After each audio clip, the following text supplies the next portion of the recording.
ಸ್ನೇಹಿತರೆ ನಮಸ್ಕಾರ. ಬಿಡದಿ ಉಪನಗರ ಯೋಜನೆಯ ವಿಚಾರದಲ್ಲಿ ರಾಜ್ಯದಲ್ಲಿರುವಂಥ ರಾಜಕೀಯ ಪಕ್ಷಗಳ ಮುಖಂಡರುಗಳ ಮಾತನ್ನು ಗಮನಿಸ್ತಾ ಇದ್ರೆ ಇವರು ನಮ್ಮನ್ನು ಉದ್ಧಾರಕ್ಕೆ ಬಂದಿರುವಂಥ ಜನಪ್ರತಿನಿಧಿಗಳು, ಇಲ್ಲದಿದ್ದರೆ ವಿಚಾರಣಾಧೀನ ಕೈದಿಗಳು ಅನ್ನೋ ಭಾವನೆ ಬರ್ತಾ ಇದೆ. ಏಕೆಂದರೆ ವಿಚಾರಣಾಧೀನ ಕೈದಿಗಳು ಇರ್ತಾರಲ್ಲ, ಈ ಕಳ್ಳತನ ಮಾಡಿದವರು, ದರೋಡೆ ಮಾಡಿದವರು, ಅತ್ಯಾಚಾರ ಮಾಡಿದವರು, ATM ದೋಚೋರು, ಇಂಥವರೆಲ್ಲನೇ ವಿಚಾರಣೆಗೆ ಕರ್ಕೊಬಂದಾಗ ಅವ್ರು ಹೇಳ್ತಾರೆ,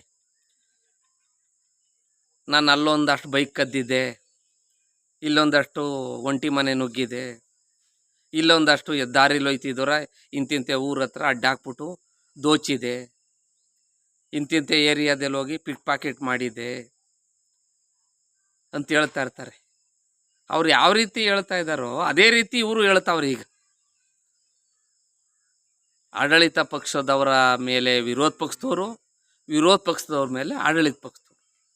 ಅವ್ರು ಧರ್ಮಸ್ಥಳಕ್ಕೆ ಬರಲಿ, ಚಾಮುಂಡೇಶ್ವರಿ ಸನ್ನಿಧಿಗೆ ಬರಲಿ, ಒಂದಂತೂ ಸತ್ಯ, ರಾಜಕಾರಣ 80-90ರದ ರಾಜಕಾರಣ ಅಲ್ಲ.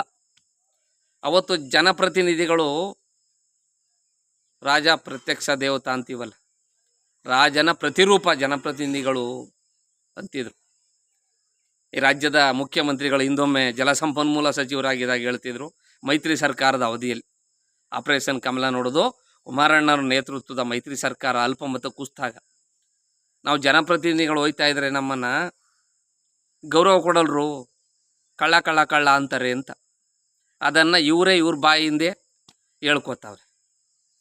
ಅವ್ರು ಅಲ್ಲಿ ಜಮೀನು ಮಾಡಲಿಲ್ವೇ, ಇಲ್ಲಿ ಜಮೀನು ಮಾಡಲಿಲ್ವೇ, ಇವ್ರಿಗೆ ಇಷ್ಟು ಕೋಟಿ ಎಲ್ಲಿ ಬತ್ತು, ಅವ್ರಿಗೆ ಅಷ್ಟು ಕೋಟಿ ಎಲ್ಲಿ ಬತ್ತು.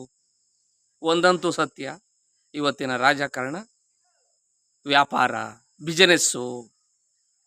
ಯಾಕೆಂದರೆ ರಾಜಕಾರಣಿಗಳು ಯಾರು 500 ಎಕರೆ ಜಮೀನು ಮಡಗಿದ್ದು, 100 ಎಕರೆಯಲ್ಲಿ ತೆಂಗು, 100 ಎಕರೆಯಲ್ಲಿ ಅಡಿಕೆ, 100 ಎಕರೆಯಲ್ಲಿ ಬಾಳೆ, 100 ಎಕರೆಯಲ್ಲಿ ತರಕಾರಿ, ಇನ್ನೊಂದು 100 ಎಕರೆಯಲ್ಲಿ ಹೈನುಗಾರಿಕೆ ರೇಷ್ಮೆ ಮಾಡಿಕೊಂಡು ರಾಜ್ಯದಲ್ಲಿರುವಂಥ ರಾಜಕೀಯ ಪಕ್ಷಗಳ ಮುಖಂಡರು ಈ ರೀತಿ ರೈತರ ಟವಲ್ ಹಾಕ್ಕೊಂಡು ಯಾವುದೇ ರೇಷ್ಮೆ ಗೂಡು ಮಾರ್ಕೆಟ್ಗೆ ಅವರು ಒಂದು 500 kg ರೇಷ್ಮೆ ಗೂಡು ತಂದದ್ದ ನಾನು ನೋಡಲಿಲ್ಲ. 5,000ದಿಂದ 10,000 ತೆಂಗಿನಕಾಯಿ ತಂದು ನೋಡಲಿಲ್ಲ. ಒಂದು 50 ಕ್ವಿಂಟಾಲ್ ಅಡಿಕೆ ತಂದದ್ದು ನೋಡಲಿಲ್ಲ. ಒಂದು 500 ಬಾಳೆಗೊನೆ ತಂದದ್ದು ನೋಡಲಿಲ್ಲ.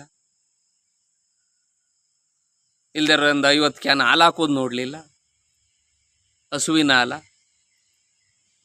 ಇಲ್ಲ ತರಕಾರಿ ಮಂಡಿಗೆ ಒಂದು 500 ಕ್ರೇಟು ಟೊಮೊಟೊ, ಒಂದು 50 ಚೀಲ ಬೀನ್ಸು, ಒಂದು 50 ಚೀಲ ಕ್ಯಾರೆಟು, ಇವು ತಗೋದು ನೋಡಲೇ ಇಲ್ಲ ನಾವು. ಯಾಕೆ? ಅದರಿಂದ ಏನೂ ಆಗೋದಿಲ್ಲ.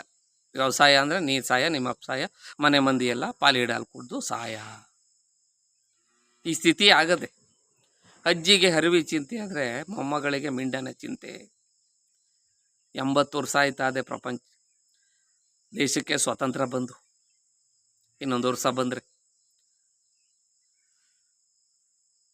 ಇನ್ನು ಹಳ್ಳಿಗಾಡಿನ ಸರ್ಕಾರಿ ಶಾಲೆಗಳು ಮುಚ್ಚೋಗ್ತಾ ಇವೆ. ಹಳ್ಳಿಗಾಡಲ್ಲಿ ಪ್ರಾಥಮಿಕ ಆರೋಗ್ಯ ಕೇಂದ್ರಗಳಿಲ್ಲ, ತಾಲೂಕು ಜಿಲ್ಲಾ ಮಟ್ಟದಲ್ಲಿ ಒಳ್ಳೆಯ ಆಸ್ಪತ್ರೆ ಇಲ್ಲ. ಬಡ ಮತ್ತು ಮಧ್ಯಮ ವರ್ಗದ ಜನ ದುಡಿತಕ್ಕಂಥ ಬಹುಪಾಲು ಹಣವನ್ನು ಅವರ ಮಕ್ಕಳ ವಿದ್ಯಾಭ್ಯಾಸಕ್ಕೆ, ಅವರ ಆರೋಗ್ಯದ ಖರ್ಚಿಗೆ ವಿನಿಯೋಗಿಸ್ತಾ ಇದ್ದಾರೆ. ಬಹುಪಾಲು ಅವರು ದುಡಿತಕ್ಕಂಥದ್ದೆಲ್ಲ ಇವತ್ತಿನ ಅಗತ್ಯ ವಸ್ತುಗಳ ಬೆಲೆ ಏರಿಕೆಯ ಹಿನ್ನೆಲೆಯಲ್ಲಿ ಬಡ ಮತ್ತು ಮಧ್ಯಮ ವರ್ಗದ ಜನ ಹೈರಾಣಾಗಿ ಹೋಗ್ತಾವ್ರೆ. ಅಂಥದ್ರಲ್ಲಿ ನಾನು ಹೇಳದ್ನಲ್ಲ, ಅವನು ಬಾ, ಇವನು ಬಾ, ನೀನು ಬಾ, ಧರ್ಮಸ್ಥಳಕ್ಕೆ ಬಾ, ಯಾರೂ ಎಲ್ಲಿಗೂ ಹೋಗೋಂಗಿಲ್ಲ. ರಾಜಕಾರಣ ನಾನು ಹೇಳದ್ನಲ್ಲ, ಯಾರೂ ರಾಜಕಾರಣದಲ್ಲಿ ನಾನು ಸತ್ಯ ಹರಿಶ್ಚಂದ್ರ ಅನ್ನೋರಿಲ್ಲ. ಯಾಕೆಂದರೆ ಒಬ್ಬ ಶಾಸಕನಿಗೆ 2 ಲಕ್ಷ ಸಂಬಳ, ಒಬ್ಬ ಮಂತ್ರಿಗೆ 4 ಲಕ್ಷ, ಮುಖ್ಯಮಂತ್ರಿಗೆ 5 ಲಕ್ಷ. 60 ತಿಂಗಳಿಗೆ ಎಷ್ಟಾದದು ಒಬ್ಬ ಶಾಸಕನಿಗೆ? ಲೆಕ್ಕ ಹಾಕ್ಬೇಕು ನೀವೇ. 1,25,00,000 ಸಂಬಳ ಬರ್ತದೆ. 20 ಕೋಟಿ 30 ಕೋಟಿ ಯಾವ ಲೆಕ್ಕದಲ್ಲಿ ಖರ್ಚು ಮಾಡ್ತಾರೆ? ನಾನು ಹೇಳ್ದಂಗೆ 500 ಎಕರೆಯಲ್ಲಿ ಬಾಳೆ, ಬದನೆ, ಅಡಿಕೆ, ತೆಂಗು, ರೇಷ್ಮೆ, ತರಕಾರಿ, ಕೊಬ್ಬರಿ ಬೆಳೆದಿರೋ ದುಡ್ಡು ಏನಾರ ತಂದು ಹಂಚ್ತಾರ? ಯಾತ್ರೆಯಲ್ಲಿ ಕೊಡ್ತಾರೆ ಮತದಾರರಿಗೆ. ಒಬ್ಬ ಮಂತ್ರಿಗೆ 4 ಲಕ್ಷ ಅಂದ್ಕೊಳ್ಳಿ ಸಂಬಳ, 2,2,40,00,000 60 ತಿಂಗಳಿಗೆ ಸಂಬಳ ಬರ್ತದೆ. ಆ ಸಂಬಳದಲ್ಲಿ ಇವ್ರ ಮನೆಯವರನ್ನು ಶಾಪಿಂಗ್ಗೆ, ಇವ್ರ ಮಕ್ಕಳನ್ನು ಶಾಪಿಂಗ್ಗೆ, ಹೊರದೇಶದಲ್ಲಿ ಓದಿಸೋದಕ್ಕೆ ಕೋಟ್ಯಾಂತರ ರೂಪಾಯಿ ಖರ್ಚು ಮಾಡೋದು, ಅವರ ಹಿಂಬಾಲಕರು ಇರ್ತಾರಲ್ಲ ಒಂದಿಮಾಗ್ದರು ಅಣ್ಣ ಅಣ್ಣ ಅಂತ ಜೈಕಾರ ಹಾಕೋರು, ಅವ್ರಿಗೆ ಗಾಡಿಗಳಿಗೆ ಎಣ್ಣೆ, ಬಾಡಿಗಳಿಗೆ ಎಣ್ಣೆ, ಬಾಡು ಬಳ್ಳೆ ಇವಕ್ಕೆಲ್ಲ ಎಲ್ತಾರೆ ಜನಪ್ರತಿನಿಧಿಗಳಾದವರು. ಭ್ರಷ್ಟಾಚಾರದ ವಿಚಾರದಲ್ಲಿ ರಾಜ್ಯದಲ್ಲಿರುವಂಥ ಎಲ್ಲ ರಾಜಕೀಯ ಪಕ್ಷಗಳ ಮುಖಂಡರು ಗಾಜಿನ ಮನೆಯಲ್ಲಿ ಕುಳಿತಿದ್ದೀರಿ.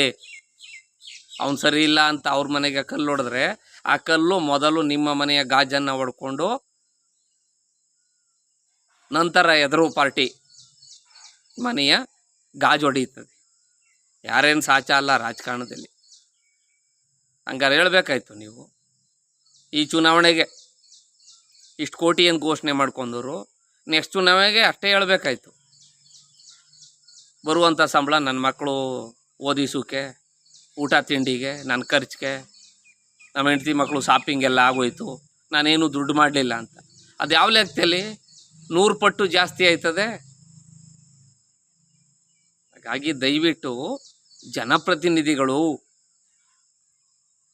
ತಾಲೂಕಿನ ಜನ ನಿಮ್ಗೆ ಆಶೀರ್ವಾದ ಮಾಡಿರ್ತಾರೆ, ಏನೋ ಒಳ್ಳೇದು ಮಾಡ್ತಾನೆ ಪುಣ್ಯಾತ್ಮ, ಬಡಬಗ್ಗರಿಗೆ ಬದುಕೋದಿಕ್ಕೆ ಉದ್ಯೋಗ ಸೃಷ್ಟಿ ಮಾಡ್ತಾನೆ, ನಮ್ಮ ತಾಲೂಕಿಗೆ ನೀರಾವರಿ ಮಾಡ್ತಾನೆ, ಶಾಲೆಗಳು ಕಟ್ತಾನೆ, ರಸ್ತೆಗಳು ಮಾಡ್ತಾನೆ, ಆಸ್ಪತ್ರೆಗಳು ಕಟ್ಟಿಸ್ತಾನೆ ಅಂತ ಹಲವು ರೀತಿಯ ಆಸೆ ಆಕಾಂಕ್ಷೆಗಳಿಂದ ದಯವಿಟ್ಟು ನಿಮ್ಮನ್ನು ಗೆಲ್ಲಿಸಿರ್ತಾನೆ. ಅವನ ನಿರೀಕ್ಷೆಯಲ್ಲಿ ದಯವಿಟ್ಟು ಅರ್ಧನಾದರೂ ಪೂರೈಸಿ ಅವ್ರ ದೃಷ್ಟಿಯಲ್ಲಿ ಒಳ್ಳೆಯವರು ಅನ್ಸ್ಕೊಳ್ಳಿ. ಅದು ಬಿಟ್ಬಿಟ್ಟು ಅವನು ತಿಂದಿರಲಿಲ್ವೇ, ಅವನು ಭ್ರಷ್ಟಾಚಾರ ಮಾಡಿಲ್ಲ ಅವ್ರ ಸರ್ಕಾರದಲ್ಲಿ, ಅವ್ರ ಅಧಿಕಾರದಲ್ಲಿದ್ದಾಗ ಅಂತ ಸಮರ್ಥನೆ ಮಾಡ್ಕೊಳ್ಳೋದು ಉತ್ತಮ ರಾಜಕಾರಣಿಯ ಲಕ್ಷಣ ಅಲ್ಲ. ಅವನು ತಿಂದಿದ್ದ, ನಾನು ತಿಂದಿದ್ದೆ, ಅವನು ಕಳ್ತನ ಮಾಡಿದ, ನಾ ಕಳ್ತನ ಮಾಡಿದೆ, ಅವನು ಹಗ್ಲು ದರೋಡೆ ಮಾಡಿದ, ನಾನು ಹಗ್ಲು ದರೋಡೆ ಮಾಡಿದೆ.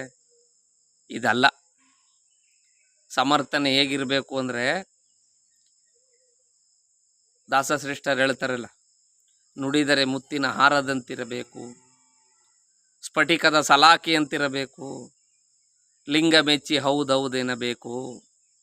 ಯಾರನ್ನೇ ಟೀಕೆ ಮಾಡಬೇಕಾದ್ರೂ ಹಿಂಗೆ ಬೆರಳು ತೋರಿಸಿದ್ರೆ ಈ 3 ನನ್ನ ಕಡೆಗೆ ತೋರಿಸ್ತಾ ಇರ್ತದೆ. ನೀನು ಸಾಚನೆ ಅಂದರೆ ನೀನು ನೋಡ್ಕೊ ಮೊದಲು ಅಂತ. ಹಾಗಾಗಿ ದಯವಿಟ್ಟು ರಾಜ್ಯದ ರಾಜಕಾರಣಿಗಳಿಗೆ ಸಮಸ್ಯೆಗಳು ಬೇಜಾನಿವೆ. ಗೊತ್ತಿಲ್ಲದೆ ಹೋಗ್ಬೇಕು ನೀವು. ಆಡಳಿತ ಪಕ್ಷದವರು ಗೊತ್ತು ಮಾಡ್ಕೋದಾಗ ರೋಡಲ್ಲಿ ಹೊಸಿ ಮಣ್ಣು ಮುಚ್ಚಿ ಗುಂಡಿಗೆ ಮಣ್ಣು ಮುಚ್ಚಿಬಿಡ್ತಾರೆ. ಒಂದು ಉದಾಹರಣೆ ಹೇಳ್ತೀನಿ. 7-8 ತಿಂಗಳಾಯ್ತೇನೋ ಕೆಂಗೇರಿಯಿಂದ ಉತ್ರಳ್ಳಿ ಬನಸಂಗ್ರಿ ಕಡೆ ರೋಡ್ಗೆ ಇಷ್ಟಪ್ಪಿನ ಜಲ್ಲಿ ಹಾಕಿದ್ರು. ಗಾಡಿಗಳು ಹೋಗಿ ಹೋಗಿ ಈ ಪಾಟಿ ಆಗ್ಬಿಟ್ಟವೆ ಜಲ್ಲಿಗಳು. ರಸ್ತೆ ಮಧ್ಯದಲ್ಲಿರುವಂಥ ಲೈಟ್ ಕಂಬಗಳನ್ನು ಪಕ್ಕಕ್ಕೆ ಜರುಗಿಸಿ ಆ ಜಾಗಕ್ಕೆ ಡಾಂಬರೀಕರಣ ಮಾಡಲಿಲ್ಲ. ಕೋಡಿಪಳ್ಯ ಕ್ರಾಸಿಂದ ಡೌನು ಕೆಂಗೇರಿ ಒಂದಷ್ಟು ದೂರ ತಾರ ಹಾಕವ್ರೆ, ಇನ್ನೊಂದಷ್ಟು ದೂರ ಹಾಕಲಿಲ್ಲ. ಬಸ್ಗಳು ಬೇರೆ ವಾಹನಗಳು ಹೋಯ್ತಾರೆ, ಗಲಗಲಗಲ ಅಂತ ನಡುಗ್ತವೆ ವಾಹನಗಳು. ಅದೊಂದೇ ಸಮಸ್ಯೆ ಅಲ್ಲ, ಇನ್ನೂ ಹಲವು ಸಮಸ್ಯೆಗಳವೆ, 10 ಹಲವು ಸಮಸ್ಯೆಗಳು. ದಯವಿಟ್ಟು ಸಮಸ್ಯೆಗಳ ಬಗ್ಗೆ ರಾಜ್ಯದ ಜನ ಆಶೀರ್ವಾದ ಮಾಡಿ ಅಧಿಕಾರ ಕೊಟ್ಟವ್ರೆ. ಸಮಸ್ಯೆಗಳೆಲ್ಲವನ್ನು ಬಗೆಹರಿಸ್ತಾ ಹೋಗಿ ಒಂದೊಂದು ತಾರ್ಕಿಕ ಅಂತ್ಯ ಕಾಣಿಸಿ. ಅದು ಬಿಟ್ಬಿಟ್ಟು ಒಬ್ರಿಗೊಬ್ರು ನೀನು ಕಳ್ಳ ನಾನು ಕಳ್ಳ, ಅವನು ಸಾಚನೆ ನಾ ಸಾಚನೆ ಅಂದ್ಕೊಂಡಿದ್ರೆ ಜನಪ್ರತಿನಿಧಿಗಳು ಅನ್ಬೇಕು ನಿಮ್ಮ, ಇಲ್ಲ ಪರಪ್ಪನ ಅಗ್ರಹಾರದಲ್ಲಿ ಜೈಲಿನಲ್ಲಿರುವಂಥ ವಿಚಾರಣಾಧೀನ ಕೈದಿಗಳು ಅನ್ಬೇಕು, ಆ ಭಗವಂತನಿಗೆ ಗೊತ್ತು. ಎನಿವೆ ಸ್ನೇಹಿತರೆ, ಮತ್ತೊಂದು ಹೊಸ ವಿಚಾರದೊಂದಿಗೆ ನಿಮ್ಮ ಮುಂದೆ ಬರ್ತೀನಿ. ಭಗವಂತ ಎಲ್ಲರಿಗೂ ಒಳ್ಳೇದು ಮಾಡಲಿ. ಯೂಟ್ಯೂಬ್ ಚಾನಲ್ SP ಮಲ್ಲೇಶ @ ಕರುನಾಡು ಅನ್ನುವಂಥ ನನ್ನ ಚಾನಲನ್ನು ಸಬ್ಸ್ಕ್ರೈಬ್ ಮಾಡ್ಕೊಳ್ಳಿ. ಹತ್ತು ಹಲವು ವಿಚಾರಗಳನ್ನು ಮನದಟ್ಟು ಮಾಡಿಕೊಳ್ಳೋಣ, ಒಬ್ರಿಗೊಬ್ರು ವಿನಿಮಯ ಮಾಡಿಕೊಳ್ಳೋಣ ಅಂತ ಹೇಳ್ತಾ ನನ್ನ ಈ ಸಾಮಾಜಿಕ ಜಾಲತಾಣದ ವಿಡಿಯೋಗೆ ಪೂರ್ಣ ವಿರಾಮ ಆಗ್ತಾ ಇದ್ದೀನಿ. ಎಲ್ರಿಗೂ ವಂದನೆಗಳು. ಜೈ ಹಿಂದ್, ಜೈ ಕರ್ನಾಟಕ, ಮತ್ತು ಶುಭ ದಿನ.